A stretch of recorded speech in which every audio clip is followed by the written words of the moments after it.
Dans cette réserve naturelle privée, située près du Cap, Delta, 3 ans, scrute, renifle.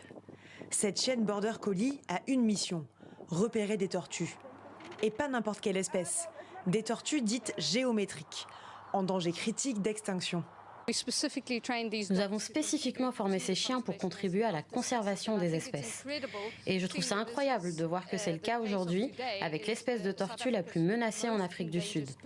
S'il n'y avait pas d'action de conservation et de recherche autour de cette espèce, elle serait perdue pour les générations futures.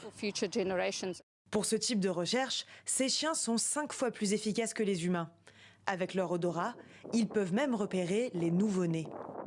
À cause de leur camouflage et de leur capacité extrêmement bonne à se cacher, elles ont une probabilité de détection très faible. Les chances que vous tombiez sur une tortue, que vous la voyez, que vous l'enregistrez, sont assez faibles. Mais si vous utilisez un chien qui a été entraîné à sentir une tortue, la probabilité de détection augmente. Dans les années 1990, on estimait le nombre de tortues géométriques à 1500, presque toutes dans la région du Cap. Aujourd'hui, on en compte seulement quelques centaines.